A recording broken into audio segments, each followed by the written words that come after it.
one of the shuttles to go here. It will be a very entertaining meeting. Jim, right? Jim. That's a great It's going to be great fun. So I wanted to remind you of that, and also the beverage station is down the hall right before you go down the stairs. I wanted to copy it upstairs this afternoon as well as down. So welcome and thank you so much. Where are we? Go ahead. I just want to make sure I navigate properly. Hey, thanks. Thanks for coming in, and I want you to know thanks to my half of a mighty minion. I think that I can juggle this presentation. Jim sent me a video this week on a beautiful USB, and I said, well, I'll just pull the presentation out of Google Documents and throw it on the menu just in case. I hope that it makes it easy. I am a fearless Craig C. Schultz. And so what I want to do is to just talk, of course, and AASL has a little regional representative on their board, so the swag in the corner, gets sent out, and I want to encourage a lot of things about AASL. But then I also just want to see what you all need and want and how you connect. I've got a few friends waiting in the wings. Terry Grief, our former president of AASL, hears us right now. She's waiting with a headset. And Steve Hargadon has checked in. David Lorcher will come in. Joyce Valenza has checked in. And Michelle Lula will check in if she gets through traffic. A gal from Alaska, who I don't know, but I've corresponded with, said that she would want to be here too if she wasn't in her teaching day in Alaska. So she may chirp in at the end.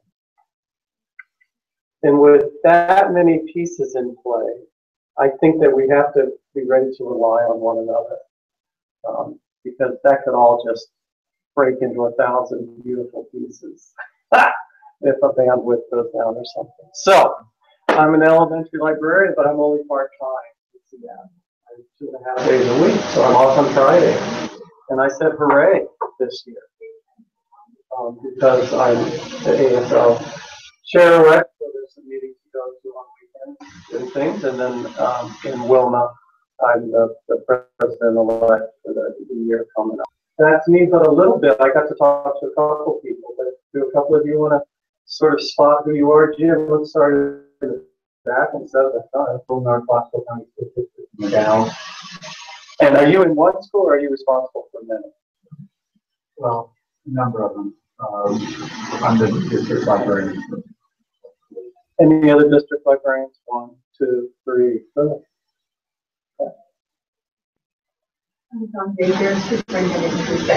Oh, good. And you're in the spot. Thank you very much, Don. That's really nice of you. Yeah. I was supposed to be Saturday, and we switched it last night. Thanks to you. My wife was a librarian. Where? Reynolds. Okay. Suburb of Portland. Okay. K5.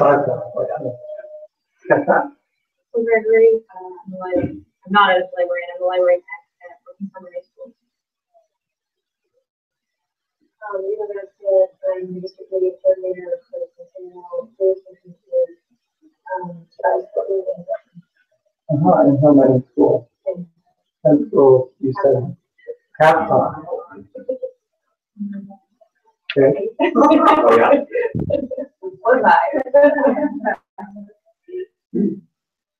I'm Beverly Smith, and I'm in high school in Librarians. Shelley Buchanan, and I'm teaching in the teacher library program. I was in the middle school in Rosemont Ridge Middle School in Franklin for the last few years.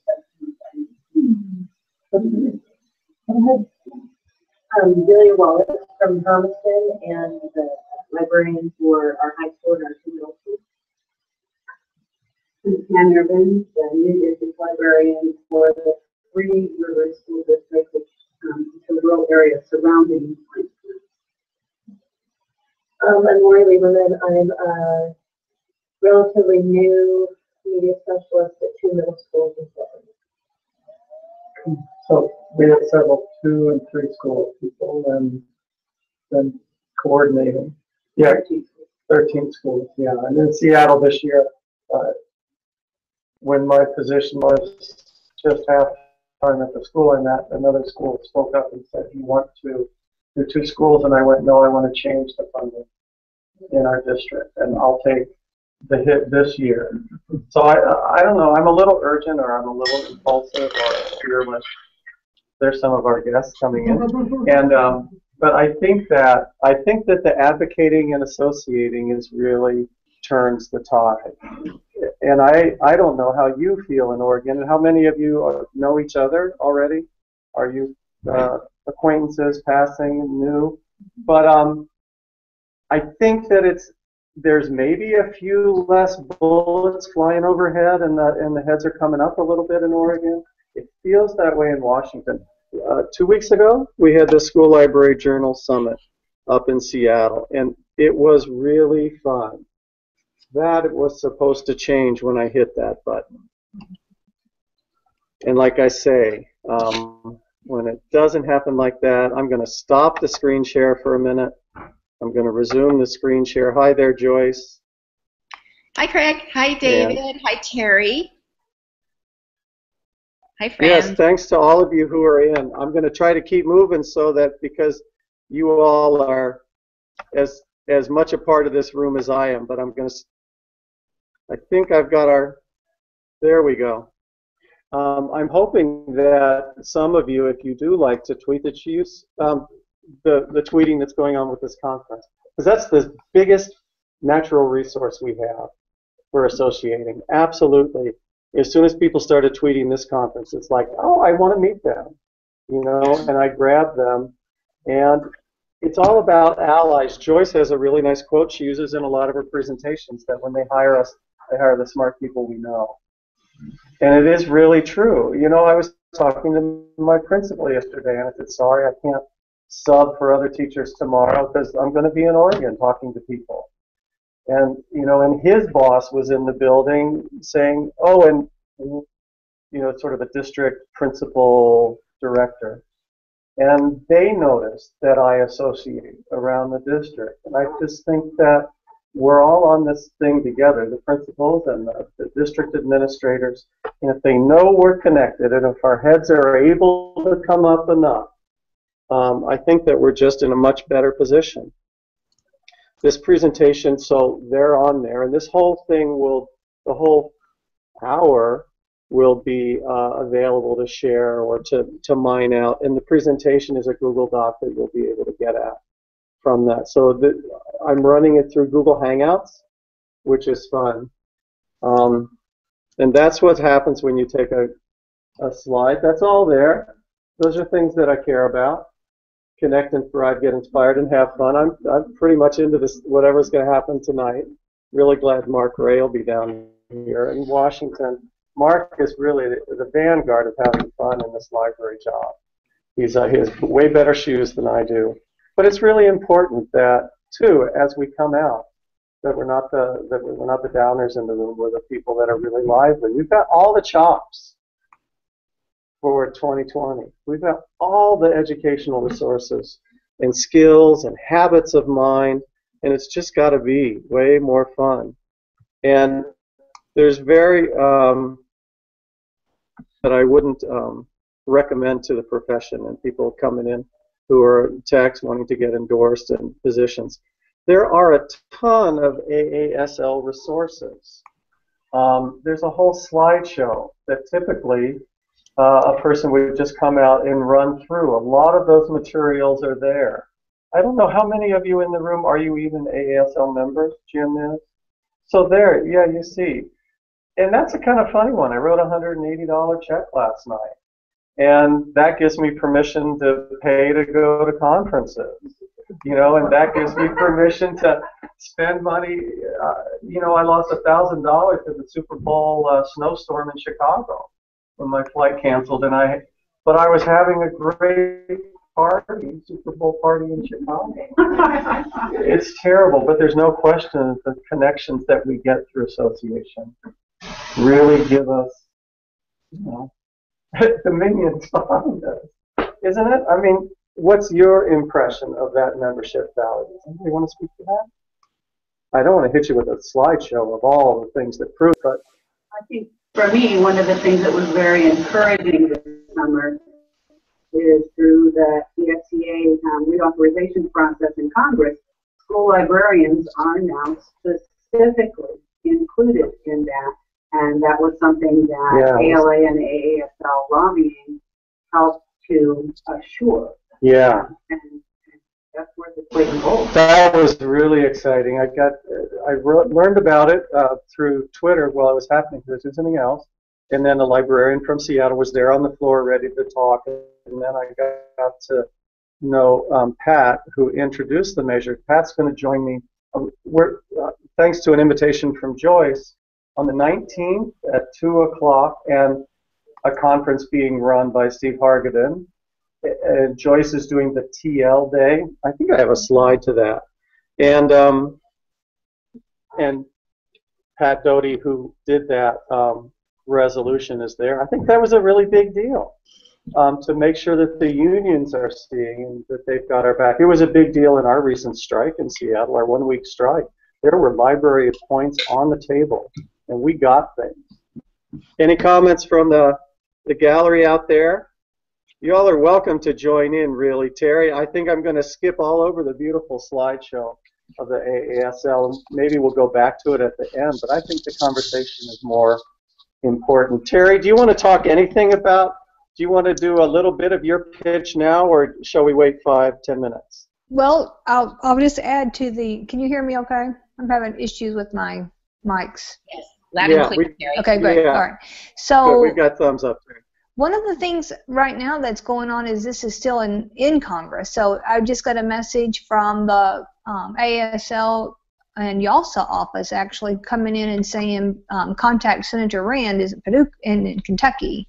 He's not in my area, but they're asking for anyone to, invite him to your library, talk to him. So it's still going on, and I think it's a really powerful thing that a lot of people that are in the field don't know that ALA and ASL does this. And like I said, it's not even just ALA and ASL, it's all members. YALSA is involved, and ACRL which is the college librarians have been involved, the public librarians have been involved calling for help on ESEA. So it's really nice to be part of a powerful organization.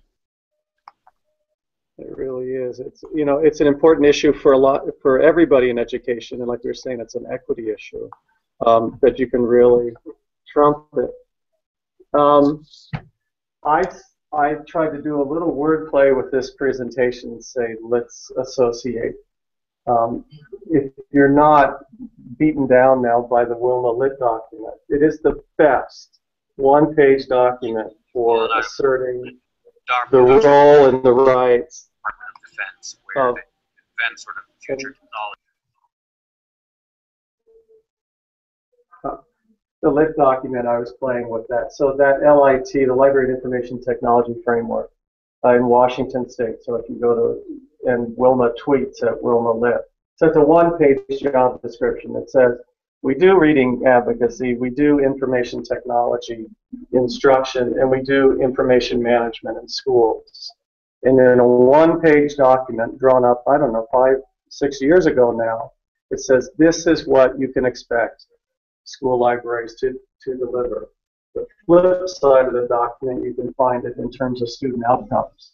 But the notion that you have a banner and a brand and a powerful document, that's the URL for it nowadays, because we just switched over. It used to be at WLMA, but we've merged with our state Public Librarians Association. So our old links are changed. So if you just jump out to WLMA.org, WLA.org, hack WLMA, then you'll start to pick us up again. It'll redirect, but we're still in that first year of that transition. There were other people who talked about AASL membership, and do you want to talk about what you've done with it at all? Things that have struck you, besides mega conference?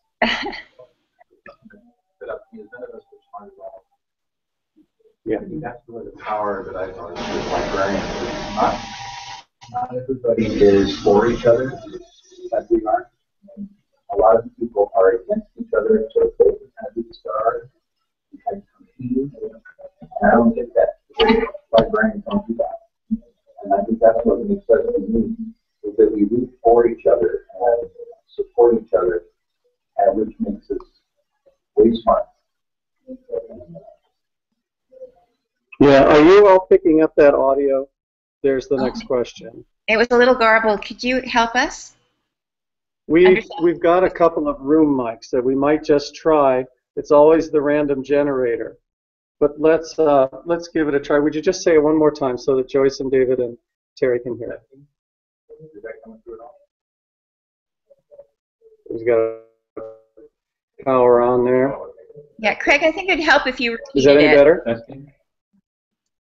Testing, 1, 2, 3. Are you getting that from him directly now? Can you hear me? That's better. Okay. Go ahead. I basically just said that a comment that I heard once was, none of us is smart as all of us. And that librarians are unique, I think, in some of these areas, in that we really do understand the importance of teamwork and working together, and the power, the tremendous power that brings. Absolutely. Yeah, well put. And I think that this, I've always valued AASL membership. I valued it for the few times I've had a book challenge. I've valued the resources that support me and define my profession.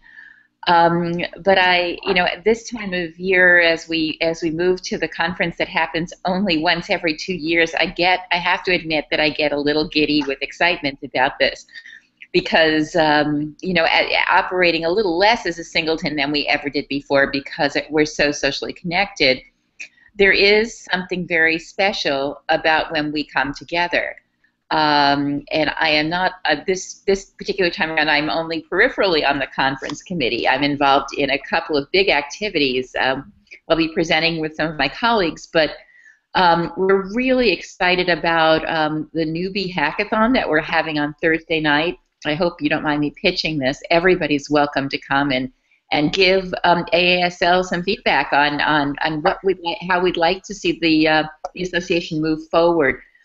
What's really impressive to me is that Sylvia and the leadership have invited us, and I know Terry endorses the feedback as well, but it's truly exciting, and we saw this at the SLJ Summit, and we're going to see it again especially at this session, but probably throughout AASL, is the involvement of younger members of our association. There was a point at which I looked around a few years back, and I saw that everybody was as old as me. And I was sad to see that, but now I am seeing this energy. I saw it at ISTE LIB earlier in the summer. I saw it at the summit, and I see this buzz about AASL. And we're also going to have an open access conference event again called the Unconference, and that'll be a late night from 9 to midnight on Friday, and we're also having a kind of pub quiz called Library Quizzo from 11 to midnight, and I'm excited. That'll just be fun. So I'm hoping it'll be really fun. What's that, Craig? Oh, I was saying I'm looking forward to that a lot. It will be fun. I didn't mean to cut you off. Go. Oh, no, I mean, I think those are the two big events that I'm involved in. Michelle and I are presenting a couple of times as well, and we're going to be presenting about the fact that there is no textbook for this practice, and that everything has changed, and we're going to be looking at the way things have changed. And recently I did a workshop with a bunch of librarians who were a little shy, and I said to them, you know what, this isn't brain surgery.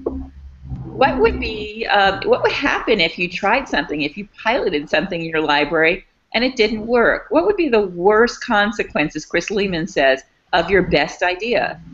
I think we need to liberate ourselves into thinking about those things. So Michelle and Shannon and Brenda Boyer and I are going to talk about this notion of no textbook for practice, and is, you know, being inspired by our standards to take some risks and try new things.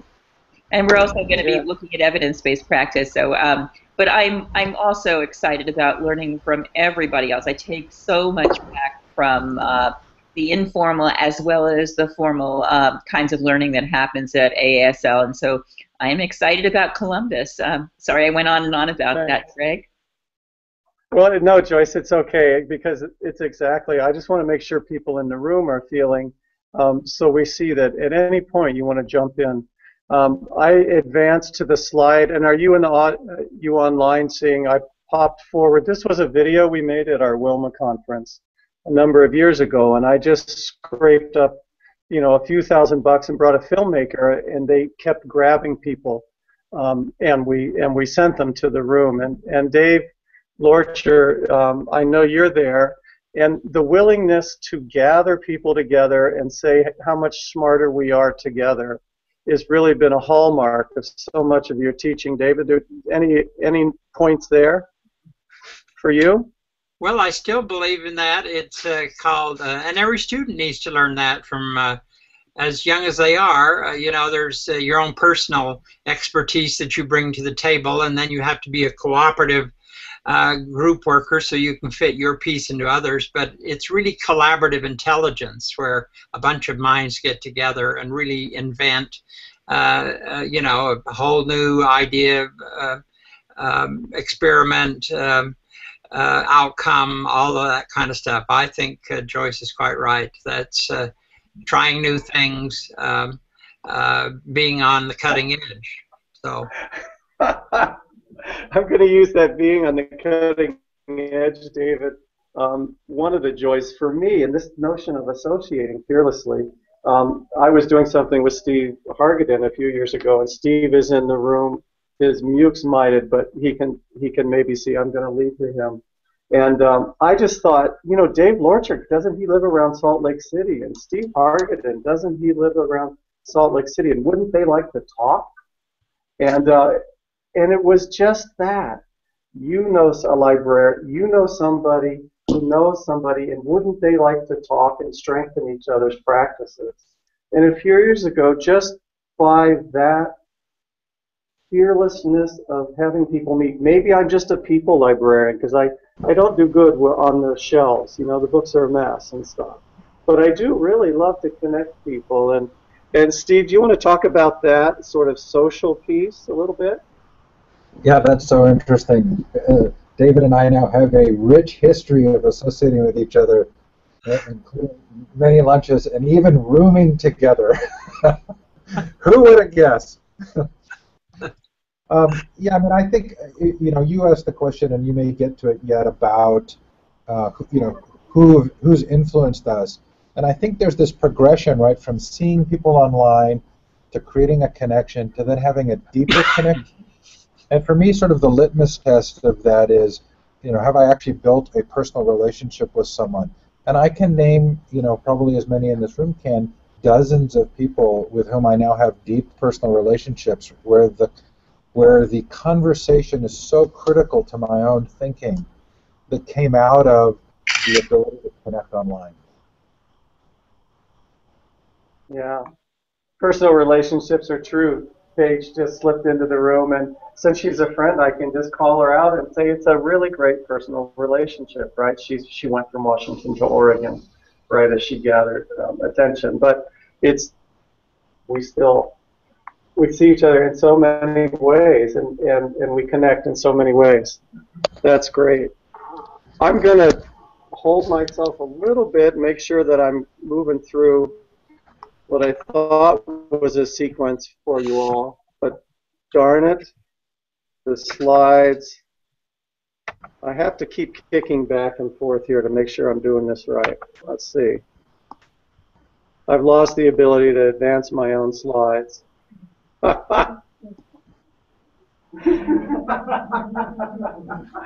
Oh, which button is it? Michelle, how are you? Cover for me for just a moment. Hi, I'm fine. How are you? I hope everybody's well. It's nice to see all your faces. It's nice to see your Craig's, because before I just saw slides. Now I get to see you. Hi. Yeah, sorry. Well, let me just be careful because the faces, the people here aren't getting to see them yet. So I want to make sure that I've got to get out of a screen share. I don't see it yet in the room. This is this kitten in the ball of twine that always scares. It's a funny analogy. I like it. But actually, Steve Hargadon did that. He invited me fearlessly in once to a presentation online, and I had a bad set of headphones. And there I was with this really lovely audience all over the country, and I was the fuzzy guy. And I think it was Howard that he just said, well, you're not on the cutting edge unless you fall off the wave every once in a while. It was very generous of him. But it was true, because I just totally went off.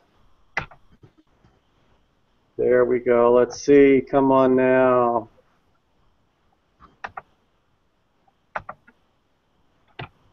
All right, we're advancing. In part because I wanted to get some of Dawn's story here, and she was not going to be here right now, but she's coming to the conference and telling the Beaverton story, which has been really nice. Like the Spokane mom story a decade ago, here was something that people rallied in the community and really built support for doing the right thing for school libraries.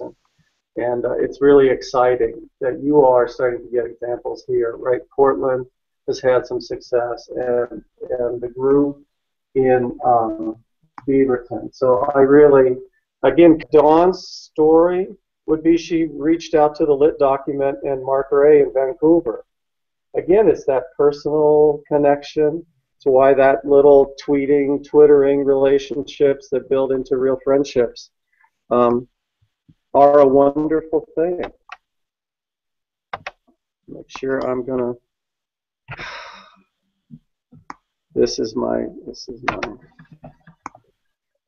rascal. I've got two open.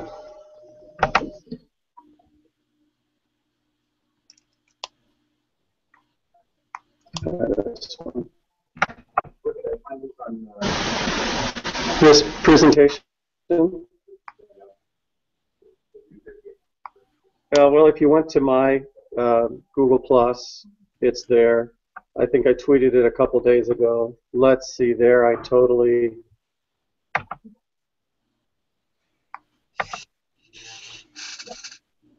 Okay, pardon me. Will somebody fill for me here? I've got to get my settings back again. I lost my display. Sure, Craig, give us a topic. Give us a topic. Give us a topic. Personal relationships that solidified into meaningful collaborations. Oh gosh, I think everybody here. But I think one of the things we don't talk about in a kind of bigger picture way is the notion of social capital, and how that looks in if we were to step back from the picture and look at our network.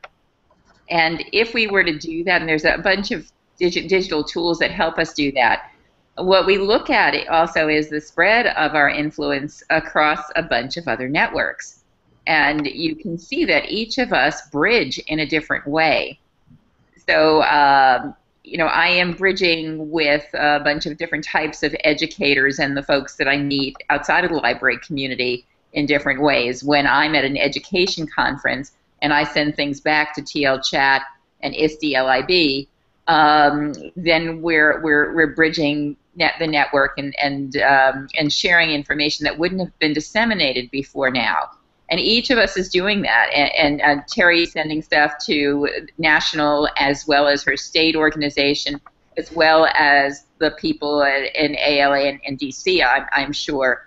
Michelle has her connections in Connecticut, New England, and educators all over the place. And Steve actually is spreading the word of librarians pretty much all over the world through his variety of networks. but it's interesting to take a look at how our influence is spread, and that we're doing it, and that this is a pretty, even though we may not think it's intentional, the very use of a hashtag that connects a bunch of organizations is a very powerful thing to do. And so when I talk to my graduate students who tend to use hashtags ironically rather than intentionally, when they begin to see people following them, when they begin to see that people are quoting them, when they begin to see that they have influence even with the student's voice, it's a pretty surprising thing. And so intentionally, I think it's really important that we build our influence not just with each other and we build these relationships, but if you discover something that has value to English teachers, that you share it at hashtag #AngChat or social studies chat or all those other things. It costs you nothing to do that, but it builds a lot of social capital. Yeah. So there's another aspect of this I think is interesting. Craig, do you still need time? Keep going. So the interesting piece for me is that I'm sort of a slow person. So Twitter and Facebook are really too fast for me. So I need sort of deep thinking time. I need project time. So I probably use the networks very differently than other people do. And for me, I was thinking about the question, I have 150,000 people in the networks that I've built, but my actual go-to network is Feedly, because I like reading the long-form kind of deep thinking, and then I make individual connections. And so for me, it's sort of interesting. There's a place for each of us in terms of how we work, and people do work differently, right? And so we build social capital in different ways. And Joyce, your social capital is very evident. And I hope that I'm building social capital in the things that I'm doing, but I think it's in very different ways. Good points. Thanks, Steve. I'll chime in on that too. I find that sometimes practice and sharing are not always symbiotic all the time simultaneously. So there are times when I need to withdraw and just focus on the application, and that can last for months.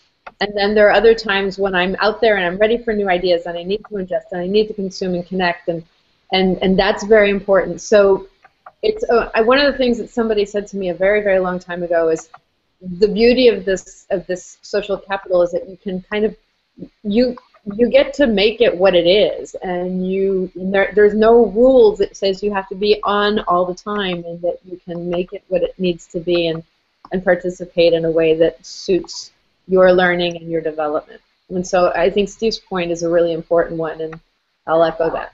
Mm-hmm.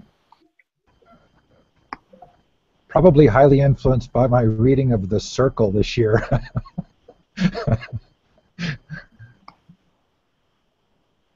Well, and David, how about you for students and springboarding? Shelley Buchanan's here in the room, and she's taken on some of those things at San Jose State. But can you talk about how your students connect? Well, we connect every other week for 2 hours in a typical course through Blackboard Collaborate.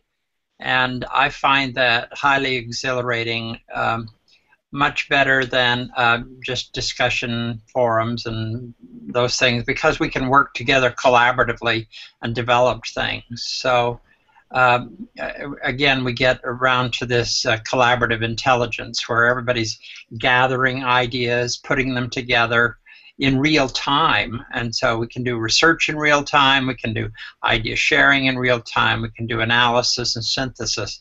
And I find that in higher education one of the most exhilarating developments and innovations that I've ever experienced. Yeah.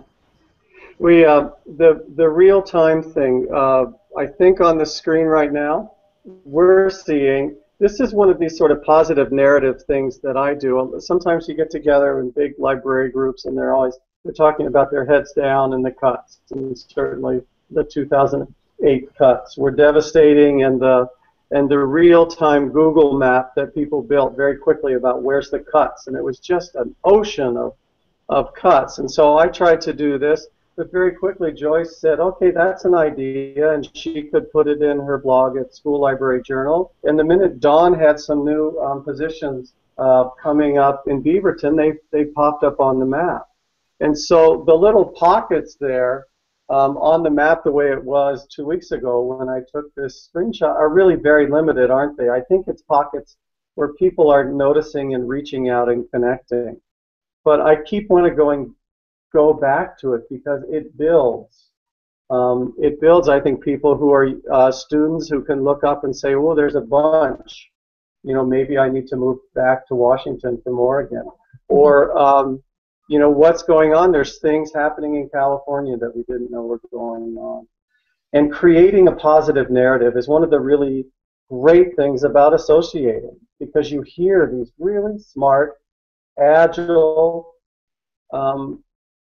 big radar people who become friends, and you say, well, yeah, let's just throw this together and see if other people are going to put pins on the map. And I appreciate, Joyce, you frequently doing that, grabbing people's projects and giving them an audience through the journal. It's a pleasure to do that, and I think one of the functions of our new tools is that we can amplify each other's voices, and that's critical. So I think we need to make sure this is pushed out some more. So let's put it in the face of some folks, because I would suspect that most people who are experiencing a renaissance may be unaware of this map, and it would be great to have it continue. We need this evidence of this reemergence. We need it for several reasons and for several different groups of stakeholders. So yeah, thank you for reminding me of that, Craig. Yeah, as we push it out, the little red dot in northeastern Washington is the Meade district, where I'm saying you should meet, because and when you build a map like this, you can put all the information you want people to have. We added this many positions, contact us this way. And it's a tool, not just an archive. But the more you can push it out and say, hey, well, let's look around, the better. The tools like that just keep coming at us. And I like the comment about, they haven't written the textbook for the way we librarian these days, but this is certainly one of the tools that we can use. Let's see. Well, now when I push my arrow, it went like that. But we've at least got you guys on the screen. I'm just trying to figure out how I advance my slides.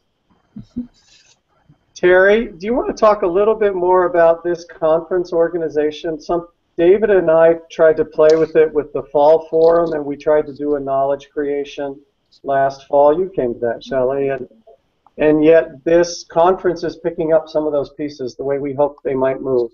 Terry, have you been in much of this current conference? I haven't been involved in this one too much, because I was actually chair of the last conference, which was probably one of the most fun experiences of my life. I just really enjoyed it. Had a great committee,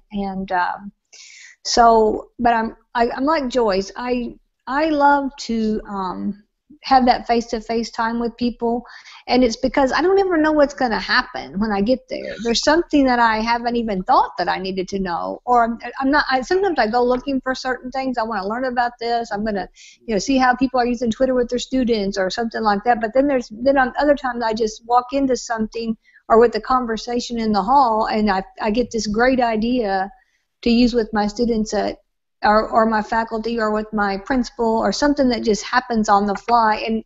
And so those things I know happen when you're into social media, but it just seems to be, for me, I guess I'm a face-to-face kind of person, so it's a real natural time to be talking about something and getting these great ideas, and that's what I'm excited about. And I'm also, we always have great opening and closing speakers that make me think deeply about things that I have not. I'm excited about Heidi Hayes Jacobs. She's fabulous, so inspiring.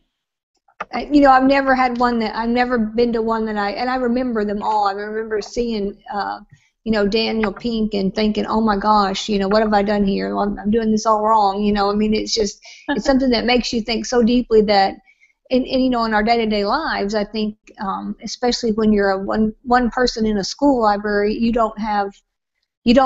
you've got a family and things like that after, in your other time, that you don't have time to think deeply. And this kind of gives you a time to come back and say, oh my gosh, this is why I do this, and this is why this is so important. So I'm like Joyce. I'm excited. I think this is I've been to every one of them since Birmingham, and I don't know what year that was, but I wouldn't miss it. I wouldn't miss it for anything. 1999 was my first, yeah.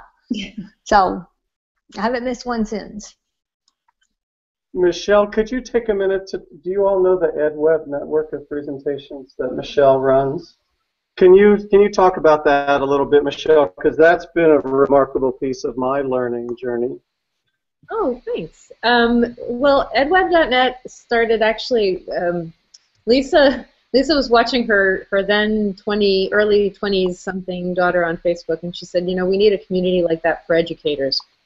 And so she founded what has grown into edweb.net, and I met Lisa at a conference in 2010, and I was the last session on the last day of the conference, and I thought no one would show up, and somehow I got a room of, I don't know, maybe 30 people, which I thought was pretty good turnout for that time in that conference. It wasn't a librarians conference at all. It was for CTOs.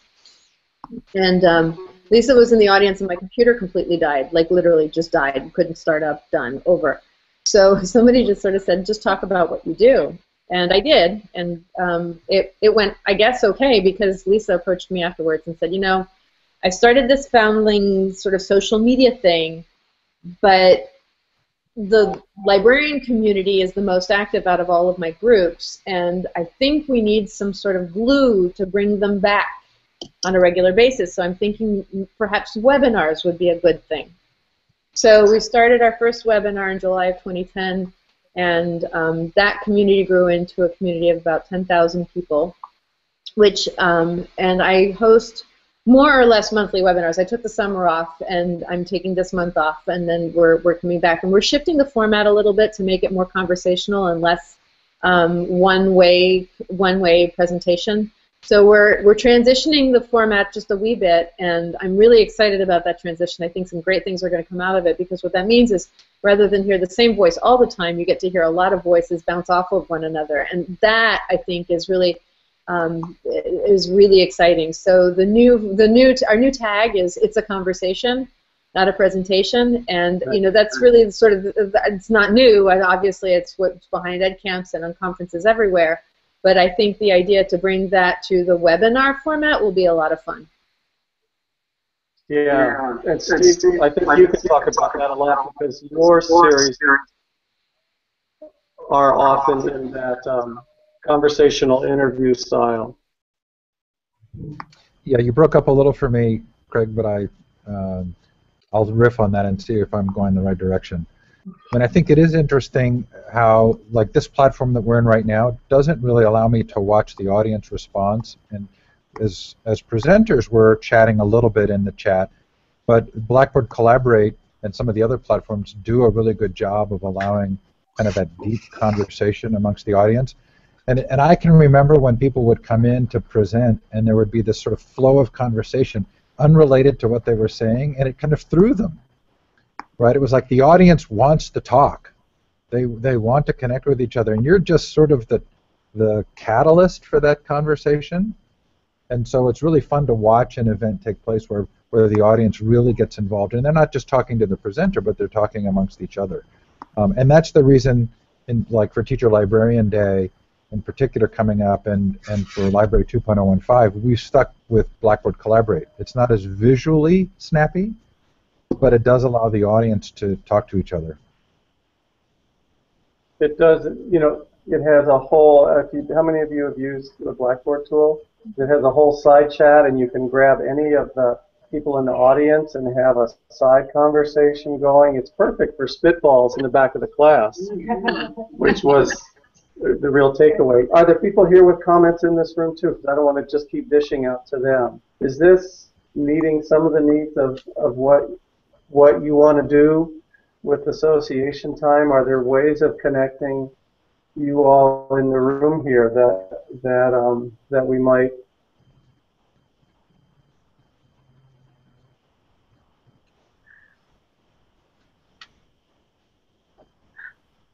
I don't know if you're waiting for responses there, Craig, but I was interested in the way in which some of what's been said in the last 10 minutes is enlightening with regard to physical meetings. But I think our online ability to communicate independently and directly with people that we're interested in the same topics with has translated into the unconference EdCamp kind of model, and has translated into the ways in which we're reshaping the physical gatherings in order to mirror the intense conversation that we enjoy online. One thing I just want to point out, and that by learning this together, we're able to translate that into instructional experiences and actually informal learning experiences for our students. So just this week on Wednesday, my very tiny book group at school of 2 showed up, and normally that would be terribly depressing, but but Joyce and Shannon came up with this idea years ago. They said, what if we connected virtually our little itty-bitty little book clubs, and we actually had a big, strong, solid book club that crossed the country. So this week we had 7 schools participating, including one in Japan. It was early morning for them to talk about this one book, I'll Give You the Sun. So being able to translate this into learning experiences and connecting our kids has really been a powerful aspect of this. And I know, Craig, you're struggling right now managing a conversation and technology at the same time. But I bought a Chrome base. Most people don't know what that is, but it's the Chromebook in an all-in-one desktop, large-scale computer. And it's perfect for video conferencing and bringing someone into a physical event because it's about 30 inches across. So you can actually use Google Hangouts and bring someone into a physical conference or conversation, and it works. And it's like, oh, this is really magic. It's not, seamless like the whole wall is. You think you're actually in a room with someone else, but it's good enough that you feel like, oh my gosh, we actually can have a good conversation across groups of people. Can I do a screen share? Am I allowed to? I just wanted to, there's so many things that we're talking about, and I've been trying to gather them. And in case it's useful to share, oops.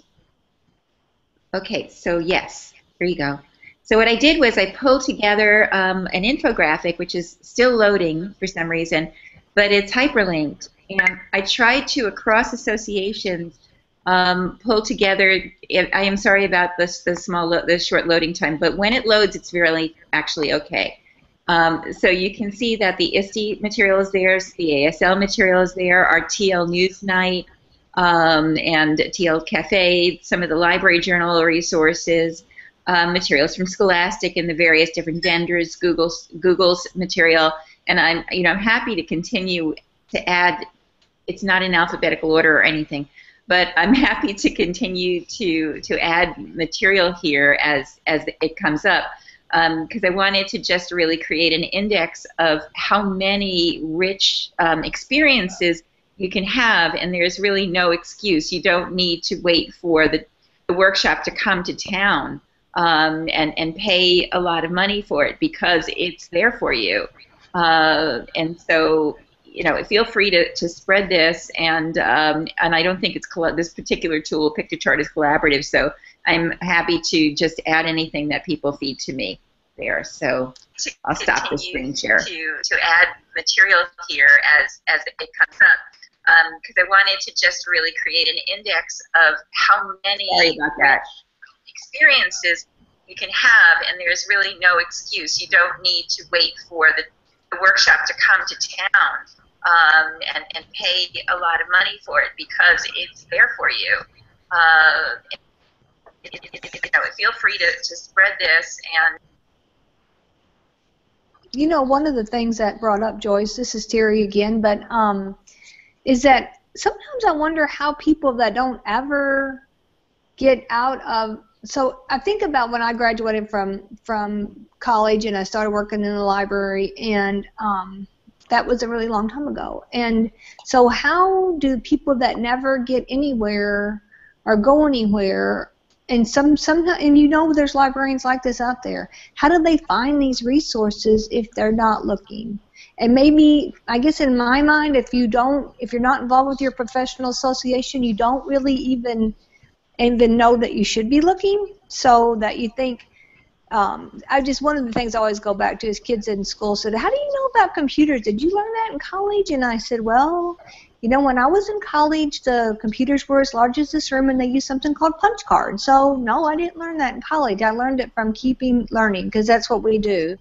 But I always worry about those librarians, and I know you know some of them, and I know some of them in my area, and that never want to learn, you know, never want to pull out and find out what's going on. And that makes me really sad for their kids, that they're not... Oh, I've got two open now.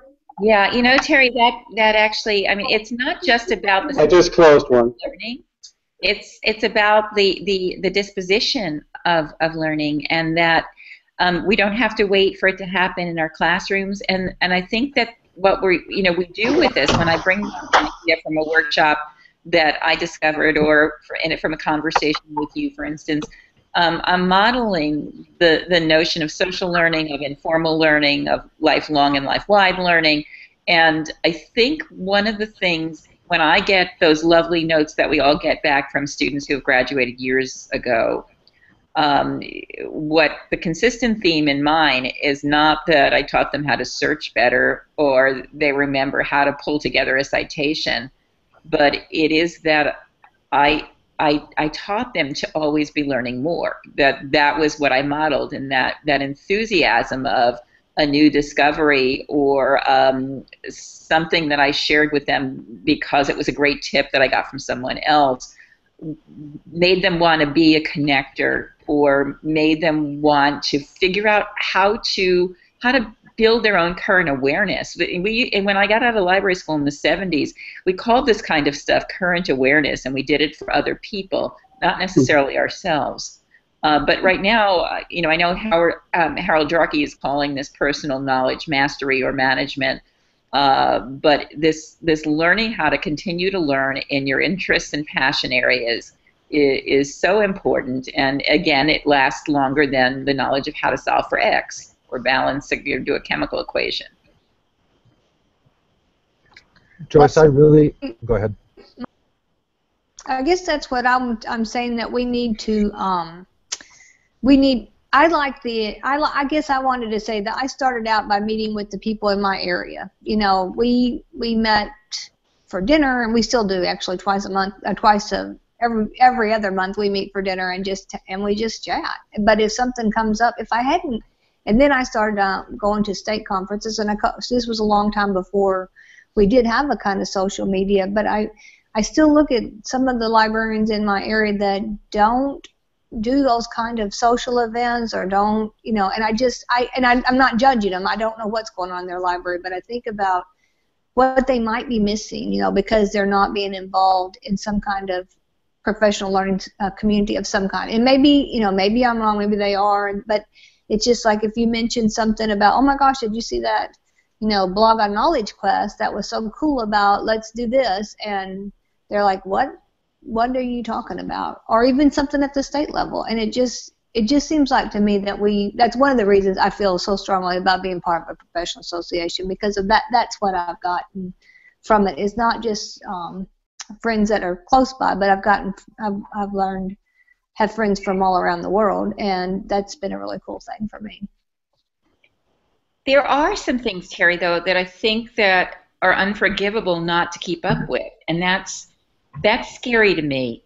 I think that you know, whenever you graduated from library school, and maybe you did or didn't get it in library school, when I go around and I talk about something like new understandings of intellectual property and the buckets that they fit in, like, for instance, Creative Commons and public domain, and fair use and how we understand that.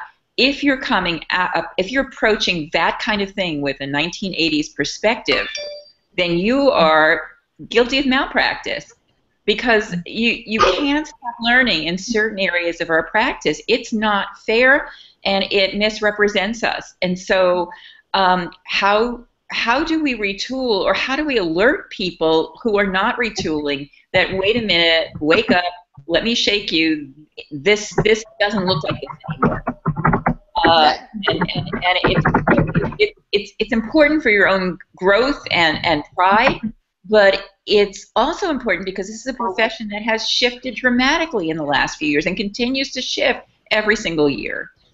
Exactly. That's exactly my point. I worry about those people that are not connected in some way, shape, or form, and I really, really worry about what their students are getting. And I'm not saying that, going into to library and having story time is not I still think it's fabulous for little kids to do that, but it's not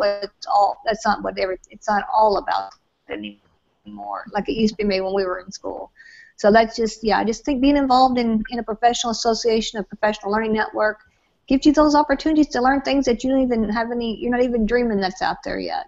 So that's my plug. David, are you willing to step into that exciting time of learning? Comment a little bit.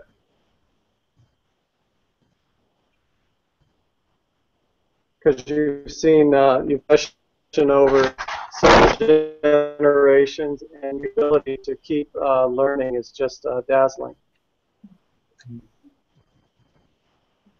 He froze on us. Hey, Craig, can I push back a little? Well, we're doing the battle of the big. Go ahead, Steve. So I worry a little bit about this idea that we've sort of discovered how things should work and happen, and that people aren't adopting the way that we think we should. And I know it's a lot where groups get together and they form a committee, or they create some sort of understanding of what a certain set of skills are, and then they expect people just to adopt them. And I sort of feel like sometimes the mindset, we forget that people need to be a part of the building process, and that was what was so exciting for us. So there's a difference between saying, here's a list of great places to go as a teacher librarian, and let's build a list together of places that you can go, where people that group gets to share with each other. And I learned this lesson a lot as a parent, obviously. I mean, you realize your control is limited.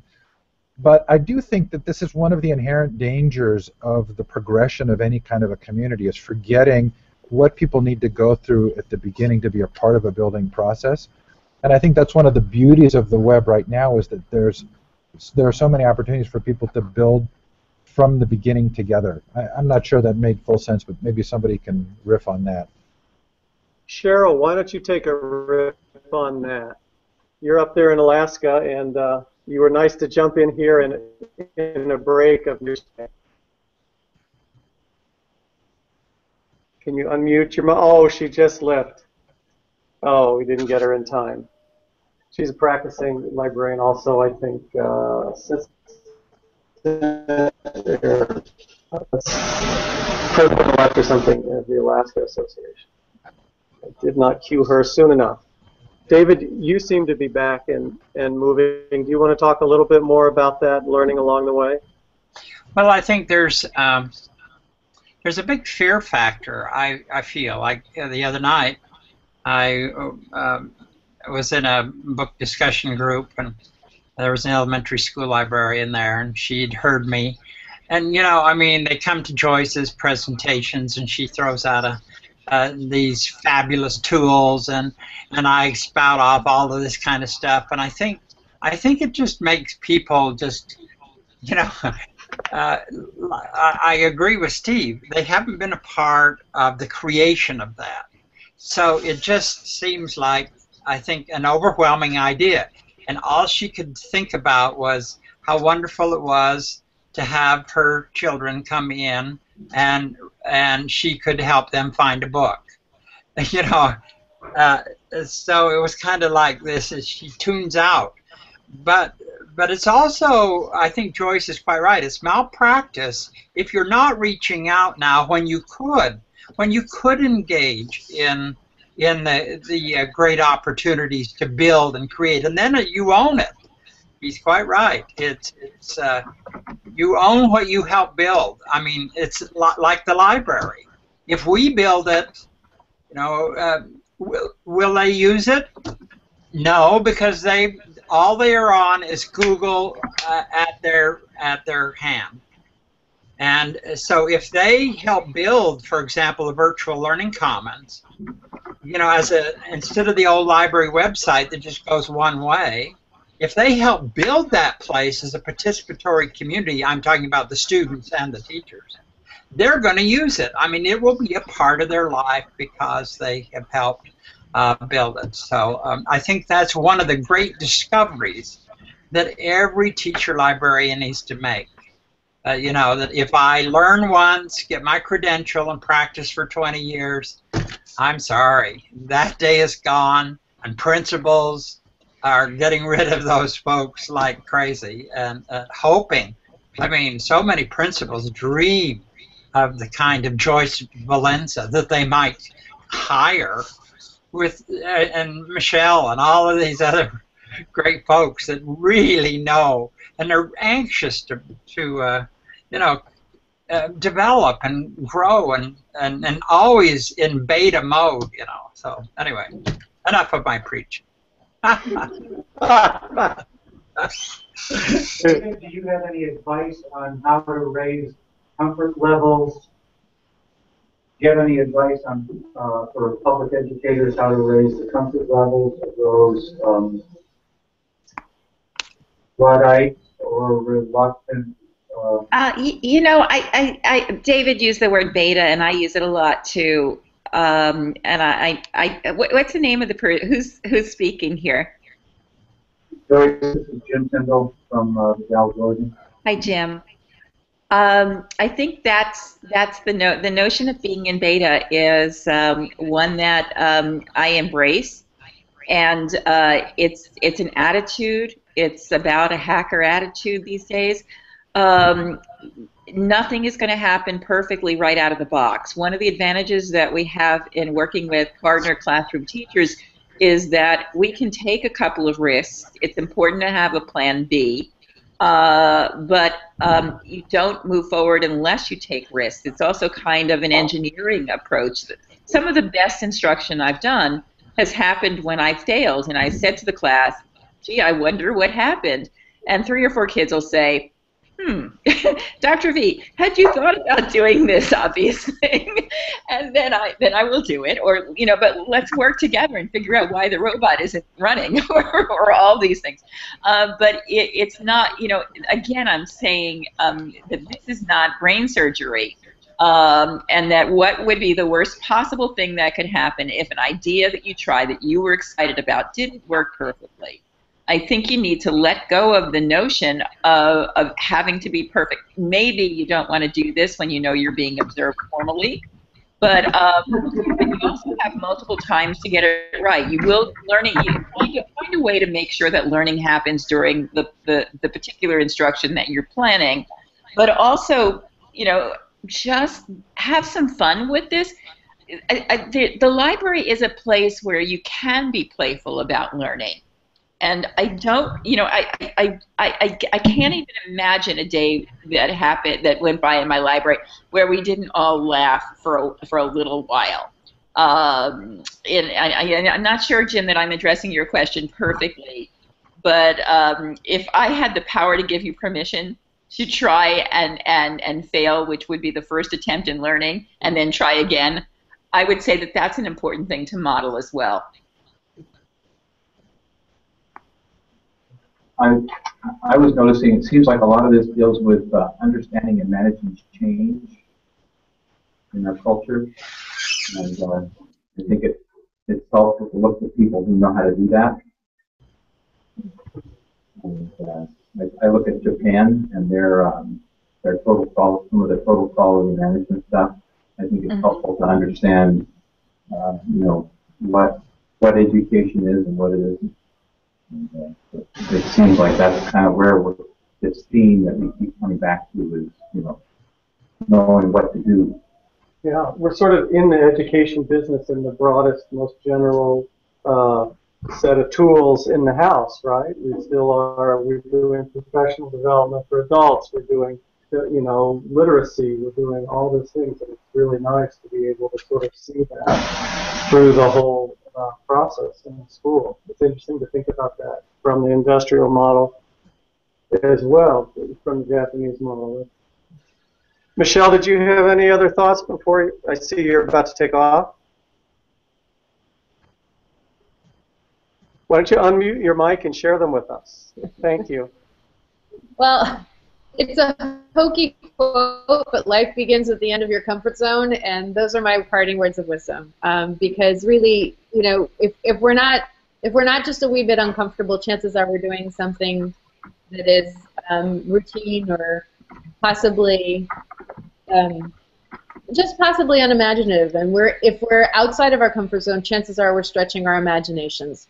And that's great modeling for our kids, and it's great. It pushes our brains in new directions, and it makes us what if people. We want to be asking, but why, and continue with that, with that conversation and that quest to try to get better all the time. And that's the truth is, it's pretty darn addictive and so darn fun that and you screw up along the way, and we just ask for forgiveness. Can I give an idea? Go, David. Well, for example, I was going to add. Oh, go ahead, Terry. I was just going to add that Mark Edwards, who was the superintendent of the year a few years ago and has written the book Every Child Every Day, he asked a question to my board at AASL once, and he said, "What have you done for your learning?" And I was like, "What?" So it made me think about every day I want to learn something, and I think that having that idea that I'm still learning, no matter if I've been in school for 27 years or 5 years, I'm still learning every day, and I'm looking for something to learn, and I think that that just makes my life happy to be considering myself still a learner, and not being complacent about what's going on at my school.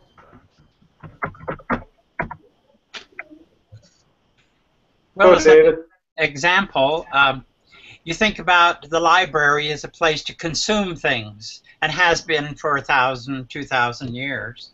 But now we're starting to think about the library as a place to create knowledge as well as consume it.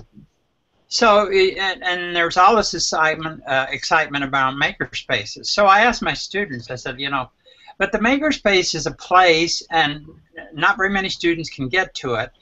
What if we created a virtual makerspace that could go 24/7, that kids could get on and create and do and build? And so just putting that problem out, my students and I have been working the last month on a virtual makerspace, and it's going to debut on September 20th. So if you it's Symbaloo web mixes that you can grab down as a template, and then create your own web mixes and create your own virtual learning commons. Virtual makerspace, where kids are doing all kinds of things on their own, self-directed learning, managed learning, those things. So it'll go live on September 20th. So if you just Google virtual makerspace, it ought to come up, and we're going to show it at AASL and that sort of thing. But it's really exciting to just ask that. Well, what if kids could do this and create and learn and grow and build, and not always under the direction of a teacher who's giving an assignment. That seems like such an exciting piece of territory in thinking. Anyway, that's my little pitch.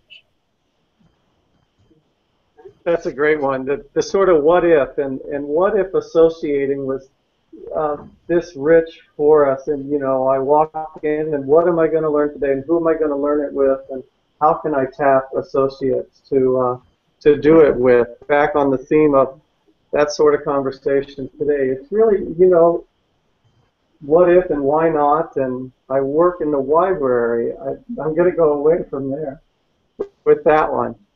Steve, any other closing thoughts from you and Joyce? We're just about 2 minutes. I'll be quick. So David and I have this sort of constant back and forth about the library as a makerspace. And the caveat is that I'm not a librarian, I'm just a fan. But I feel like libraries have always been about making things, but they've been about making ideas. And one of the things that I am concerned about is protecting sort of the intellectual freedom and privacy that a library has always provided. And I feel like this is the time we really need to be rallying around the libraries in a really strong way. So I really appreciate being a part of this group. Thanks for having me. Thanks, Steve. Well, go, Joyce. Yeah, I agree with everybody, actually. I just want to go back to Jim's idea about change and leading change culture, and I think that you can absolutely lead from the center or the library media center. But I want to also emphasize that in a time where we're looking at high stakes testing and all sorts of upheaval in our classrooms and teacher stress, this space can be the cultural and intellectual center of our school. And when the craziness is happening all over the rest of our schools, we can lead change and make sure that our students are safe and learning and thinking. Learning can happen in all different ways. We know from our research that learning is hands-on. We know that it's collaborative. We know that it's authentic. We know that it needs a meaningful audience. We know that it has to be relevant. We hang on to all these things in a culture that is stressing kids out and making their stomachs go in knots.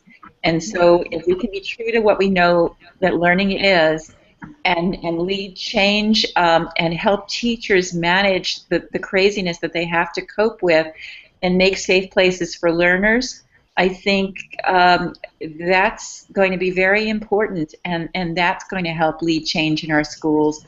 Change that we're learning about from Sir Kenneth and Michael Fullen. The stuff that we know from research and the stuff that we know in our hearts is good. Great stuff. One more comment from the House. I just following up on that. The reason I mentioned that is because I read this book that's like, we want to talk about a revolutionary book. It's called New Economics by W. Deming. He was the guy that basically gave many ideas that they have, which took them from the bottom of a pile to one of the top economies in the world within 15 years. But basically, this whole book, that whole New Economics book for industry, government, education, is about how to understand and manage change. And one of the things, key things that he said is that everybody on that bell-shaped curve is important, and the grading was introduced as a model to kind of encourage kids that those bottom third kids are not bought into that.